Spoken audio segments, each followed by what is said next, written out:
Bismillahirrahmanirrahim. Assalamualaikum warahmatullahi wabarakatuh. Di sini kita akan membahas soal UAS, yaitu soal penganggaran perusahaan. Langsung saja kita ke nomor 1, anggaran persediaan. PT Sido Muncul membutuhkan bahan baku jahe emprit setiap tahun sebanyak 2.400 kuintal.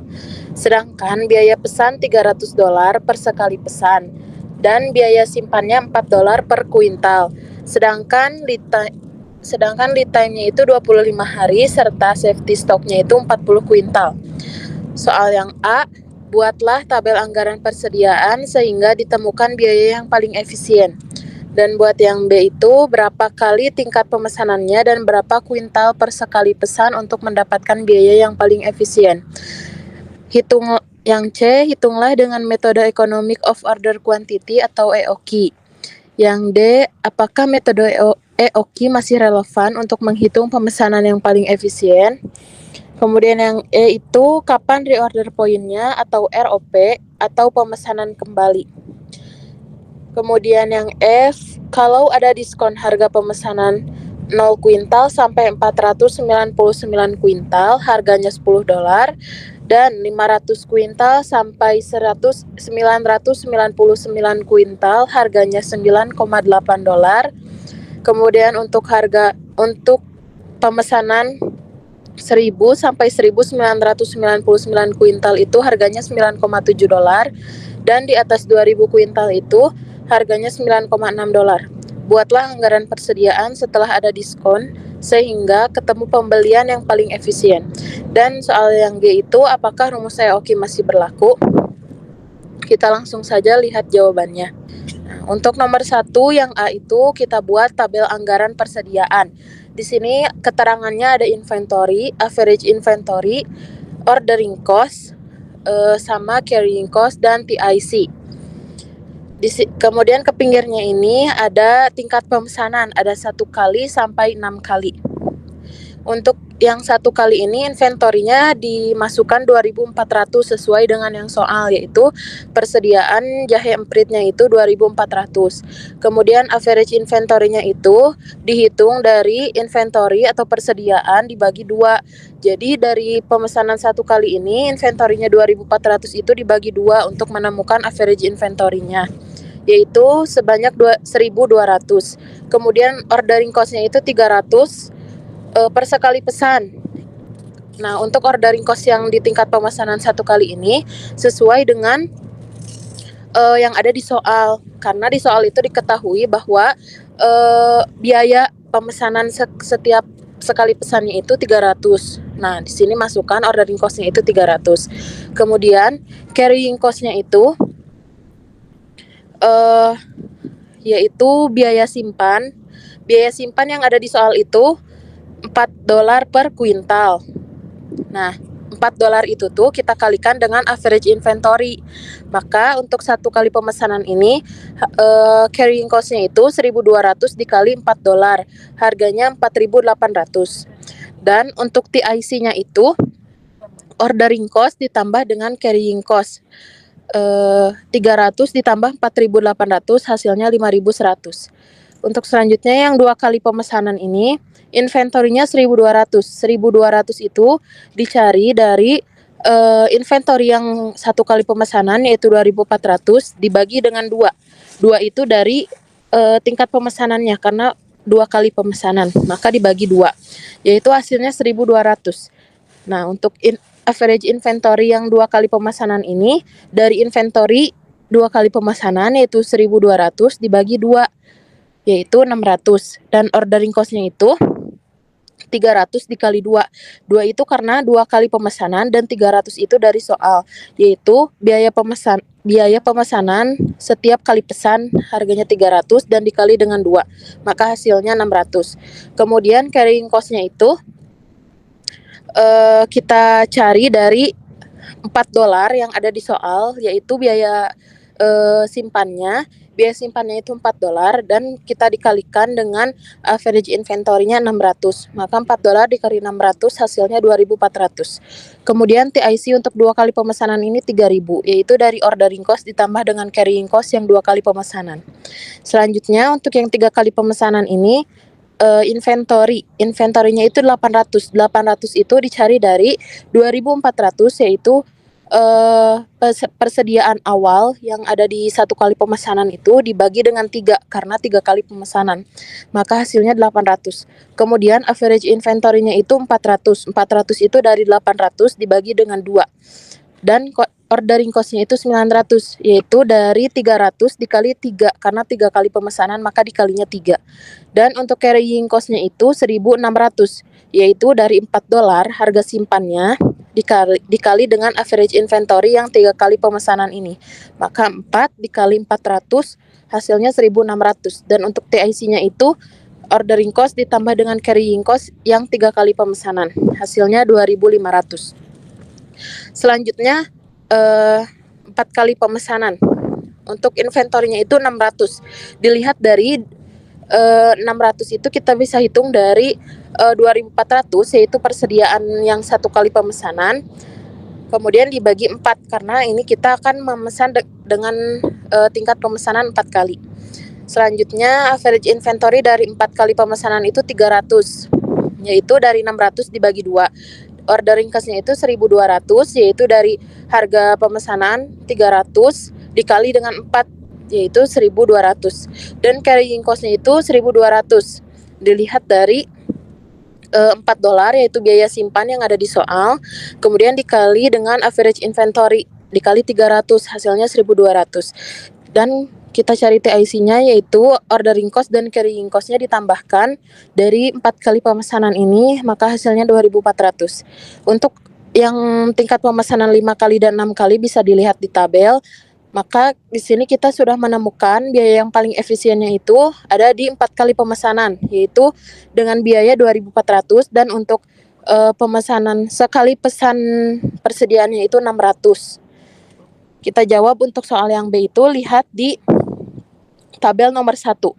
Untuk mendapatkan biaya yang paling efisien dengan tingkat pemesanan 4 kali dan 600 kuintal per sekali pesan dengan total biaya 2.400. Selanjutnya untuk yang C itu jawabannya. Nah, untuk yang C itu kita buktikan dengan menggunakan metode economic of order quantity. Kita masukkan saja rumus dari mencari EOQ itu 2 dikali O dikali S dibagi C. 2 dikali 300. 300 itu biaya per sekali pesan, biaya pemesanannya itu 300 sesuai dengan yang di soal. Kemudian S-nya itu persediaannya itu 2.400. Nah, kemudian dibagi C. C itu biaya simpan atau carrying cost yang barusan. Nah, carrying cost-nya itu $4. Kita langsung saja jumlahkan 1 dikali 300 dikali 2.400 hasilnya 1.440.000 dibagi dengan $4 hasilnya 360.000. Maka kita cari akar dari 360.000 itu hasilnya 600. Nah, dengan menggunakan rumus EOQ ini dapat dibuktikan bahwa rumus EOQ ini masih berlaku atau masih sama jika menggunakan rumus EOQ ini dan dibandingkan dengan tabel yang nomor 1 barusan. Kita untuk menjawab soal D ini dengan menggunakan rumus EOQ untuk menghitung pemesanan yang paling efisien itu masih relevan. Jadi menggunakan rumus EOQ ini masih sama gitu, masih bisa dipakai dibandingkan dengan menggunakan tabel yang nomor 1A. Selanjutnya untuk yang E itu safety stock, diketahui safety stocknya itu 40 kuintal dan lead time-nya itu 25 hari. Nah, kita menggunakan rumus ROP untuk mengetahui pemesanan kembalinya kapan. Nah, ROP sama dengan safety stock ditambah dengan kebutuhan dibagi 360 hari dikali lead time. Safety stocknya itu 40 kuintal ditambah kebutuhannya itu 2.400 dibagi 360 hari dikali 25 hari atau lead time-nya itu 25 hari. Kita langsung hitung saja. 40 kuintal ditambah 167 kuintal sama dengan 207 kuintal. Untuk kesimpulannya, jadi pada saat persediaan di gudang tersisa 207 kuintal, manajer gudang sudah memesan kembali jahe emprit supaya ketika jahe emprit datang ke pabrik persediaan tersisa 40 kuintal. Jadi saat persediaan di gudang itu sudah masuk ke 207 kuintal, manajer gudang itu harus sudah memesan kembali jahe emprit agar jahe emprit itu datang ke pabriknya tuh setelah persediaan itu tersisa 40 kuintal. Kita langsung lanjut ke yang F, yaitu kita menghitung dengan harga diskon. Untuk pembelian 0 sampai 499 kuintal harganya $10. 500 sampai 999 kuintal harganya $9,8. 1000 sampai 1999 kuintal harganya $9,7. Dan lebih dari 2000 kuintal itu harganya $9,6. Kita menggunakan rumus TC atau total cost sama dengan TIC ditambah persediaan kali tingkat pemesanan kali harga diskon. Kita langsung saja masuk ke TIC 2400. Ini kita lihat lagi kepada tabel yang nomor 1 itu. Jadi 2400 itu persediaan di satu kali pemesanan. 2400 sama dengan 5100.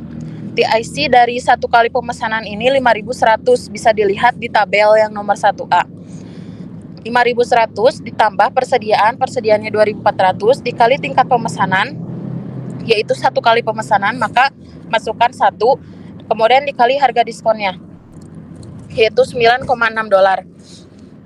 Karena kita lihat ke harga yang diberikan, yaitu harga diskonnya itu, jika pembelian lebih dari 2000 kuintal maka harganya itu $9,6, maka kita masukkan ke sini $9,6 karena pembeliannya itu lebih dari 2000 kuintal.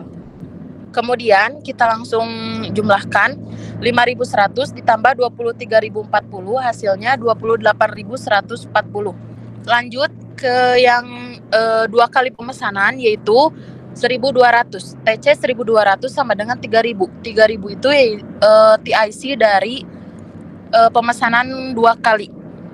Kemudian ditambah persediaannya 1.200 dikali 2. 2 itu tingkat pemesanannya 2 kali. Terus dikali $9,7. Kenapa $9,7? Karena di sini pembeliannya itu lebih dari 1.000 kuintal. Maka diberi harga diskon yaitu $9,7. Langsung saja kita jumlahkan 3.000 ditambah 23.280 sama dengan 26.280. Untuk yang selanjutnya TC 800, yaitu pada tingkat pemesanan 3 kali. Persediaannya 800 sama dengan 2.500 TIC dari pemesanan 3 kali ditambah 800, yaitu persediaannya dikali 3. 3 itu tingkat pemesanannya, yaitu 3 kali. Maka masukkan 3. Kemudian dikali $9,8. Kenapa $9,8? Karena di sini pemesanan pembeliannya itu lebih dari 500 kuintal, maka diberi harga $9,8. Langsung saja kita jumlahkan 2.500 ditambah 23.520 sama dengan 26.020. Selanjutnya TC 600, yaitu pada tingkat pemesanan 4 kali sama dengan 2.400 itu TIC dari tingkat pemesanan 4 kali. Ditambah persediaannya 600 dikali 4 yaitu 4 kali pemesanan dikali $9,8. $9,8 karena pembeliannya lebih dari 500 kuintal, maka harga diskonnya $9,8. Kemudian kita tambahkan 2.400 ditambah 23.520 hasilnya 25.920. Selanjutnya TC 480, yaitu ada pada tingkat pemesanan 5 kali. 2.460 yaitu TIC dari 5 kali pemesanan ditambah dengan 480 yaitu persediaannya dikali 5, yaitu tingkat pemesanan 5 kali dikali $10. Nah, untuk yang ini karena pembeliannya dia dari 0 sampai 499 kuintal, maka harganya $10. Kita tambahkan 2.460 ditambah 24.000 sama dengan 26.460. Dan untuk yang terakhir ini TC 400, yaitu 6 kali pemesanan. Untuk TIC-nya itu 2.600 ditambah persediaan yang 400. Untuk tingkat pemesannya 6 kali dan untuk harganya $10. Kita tambahkan 2.600 ditambah 24.000 sama dengan 26.600.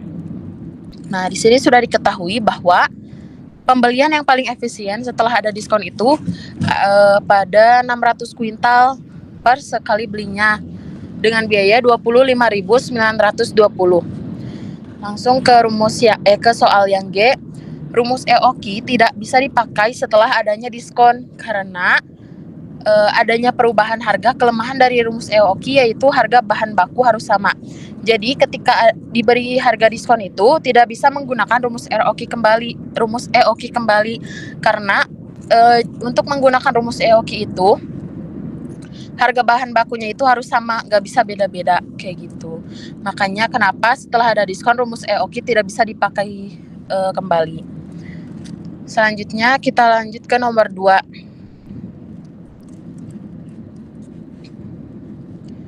Untuk nomor 2, anggaran komprehensif. PT Sritex ingin memperbarui semua mesin di Departemen Tekstil. Total pembelian mesin tersebut sebesar 10 miliar. Nilai residunya itu 2 miliar. Umur ekonominya 4 tahun. Pendapatan dari operasionalnya tahun pertama itu 1,5 miliar. Kemudian pendapatan tahun keduanya itu 1 miliar. Pendapatan tahun ketiganya itu 600 juta. Sedangkan pendapatan tahun keempatnya itu 200 juta. Ternyata PT Sritex perlu dana lagi untuk mengembangkan perusahaannya. Nah, untuk yang A ini, kalau Bank BNI menawarkan pinjaman dengan tingkat bunga 12%, anggunannya pendapatan selama 4 tahun, dan penyusutan menggunakan metode garis lurus dan nilai residu. Berapa nilai pinjaman yang diberikan oleh Bank BNI? Untuk yang B ini, begitu juga Bank BCA menawarkan pinjaman dengan tingkat bunga 12%, anggunannya pendapatan selama 4 tahun, dan penyusutan menggunakan metode sum year digit atau SYD, dan nilai residu. Berapa nilai pinjaman yang diberikan oleh Bank BCA? Yang C, sebagai manajer keuangan, bank mana yang saudara pilih dan kenapa? Maka kita di sini menghitung dulu nilai depresiasinya. Depreciation kan disuruhnya itu untuk soal yang A itu menggunakan rumus garis lurus. Nah, rumusnya itu cost dikurangi salvage dibagi life. Cost-nya itu 10 miliar dan salvage-nya itu 2 miliar dan life-nya itu 4 tahun. Kita hitung saja 10 miliar dikurangi 2 miliar dibagi 4. Hasilnya itu 2 miliar. Kita lanjut untuk menghitung berapa nilai pinjaman yang diberikan oleh Bank BNI jika bunganya itu 12%. Kita uraikan saja seperti ini. Tahun ke-1, ke-2, ke-3, ke-4. Penyusutannya itu semuanya sama, 2 miliar. Kemudian di sini di sampingnya ini kita hitung dulu 1 dibagi 1 ditambah 0,12 N. N ini jadi dihitung per tahunnya. Misalnya seperti yang tahun pertama ini 1 dibagi 1 tambah 0,12 N-nya itu 1 karena pada tahun ke-1. Hasilnya itu 0,89285742. Maka kita kalikan penyusutan tahun pertama itu 2 miliar dikali 0,89285742. Hasilnya 1,785714,284 miliar. Selanjutnya untuk tahun kedua juga sama. Tinggal masukkan saja ke N yaitu 1 dibagi 1 tambah 0,12. 0,12 itu dari bunga yang diberikan oleh Bank BNI. Nah, 1 tambah 0,12, N-nya itu dimasukkan untuk tahun kedua, maka N-nya itu 2. maka hasilnya itu 0,797193,877. Nah, 2 miliar dikali 0,797193,877 hasilnya 1,594387754 miliar. Selanjutnya untuk tahun ketiga itu sama, tinggal masukkan N-nya itu 3, maka hasilnya itu 0,7117,802,47. 200 miliar dikali ini dikali 0,7117 ini hasilnya 1.423.560.494 juta. Kemudian yang untuk tahun keempat ini sama, tinggal ganti N-nya dengan 4 dan hasilnya 0,635518,078. Kalikan dengan 2 miliar yaitu hasilnya 1.271.36156. Kemudian kita tambahkan semua hasilnya di sini dan hasilnya itu 6,74698688 miliar. Maka nilai pinjaman yang diberikan oleh Bank BNI itu sebesar 6.074.698.688 juta. Lanjut ke soal yang B, nomor 2B. Begitu juga Bank BCA nawarkan pinjaman dengan tingkat bunga 12%, anggunannya pendapatan selama 4 tahun, dan penyusutan menggunakan metode sum year digit. Dan nilai residu, berapa nilai pinjaman yang diberikan oleh Bank BCA? Bank BCA juga sama menawarkan dengan bunga 12%. Kita langsung lihat saja. Tetapi untuk Bank BCA ini menginginkan menggunakan rumus ini yang sum of years digit. Nah, untuk rumus yang ini tuh dihitung satu persatu. Satu tahun tuh dihitung satu rumus kayak gitu. Misalnya ini untuk tahun ke-1, depreciation-nya itu kita masukkan 10 miliar dikurangi dengan salvage 2 miliar, kemudian dikali 4 itu life-nya, dikurangi 1. 1 ini dari tahunnya, karena ini tahun ke-1 maka dikuranginya 1. Kemudian ditambah 1 dikali 2. Dibagi dengan 4, 4 itu life-nya, dikali 4, 4 juga life-nya, ditambah 1. Hasilnya itu 8 miliar dikali 8 dibagi 20. Hasilnya 3,2 miliar. Kemudian untuk tahun kedua, sama di sini ada cost dikurangi salvage, kemudian dikali life-nya itu 4 dikurangi 2. 2 ini karena tahun kedua maka dimasukkannya 2. Ditambah 1, kemudian dikali 2. Ini tuh semua rumusnya sama, yang berbeda itu, yang membedakannya itu hanya di sini setelah 4 dikurangi 1. Nah, satunya ini setiap tahunnya berbeda karena sesuai tahunnya. Ini tahun ke-1 maka masukannya 1, kemudian ini tahun kedua masukannya 2, dan tahun ketiga masuk 3, 4, di sininya 4. Seperti itu. Untuk tahun kedua itu totalnya 2,4 miliar, untuk tahun ketiga totalnya 1,6 miliar, dan untuk tahun keempat totalnya 800 juta. Nilai pinjam yang diberikan oleh Bank BCA. Nah, di sini penyusutannya berbeda karena menggunakan rumus yang sum of years digit itu. Untuk tahun pertama ini, tadi kan sudah dihitung. Hasil penyusutannya itu 3,2 miliar, tahun kedua 2,4, tahun ketiga 1,6 miliar, dan tahun keempat itu 800 juta. Nah, untuk ini bunganya itu sama, 12%, maka dikalikan dengan hasil yang sama seperti Bank BNI barusan. Yaitu untuk tahun pertama hasilnya 2 miliar 857.142.854 juta. Kemudian untuk tahun kedua itu totalnya 1 miliar 913.265.305 juta. Kemudian untuk tahun ketiga hasilnya 1 miliar 138.848.395 juta. Dan untuk tahun keempat itu hasilnya 508.414.462,4 juta. Maka jumlahkan seluruh hasil ini, hasilnya 6 miliar 417.671.016 juta. Maka nilai pinjaman yang diberikan oleh Bank BCA itu sebesar 6 miliar 417.671.016 juta. Dan untuk menjawab soal yang C itu, sebagai seorang manajer keuangan, bank yang saya pilih adalah Bank BCA. karena nilai pinjamnya itu lebih memenuhi pendapatan operasionalnya untuk mengembangkan perusahaan.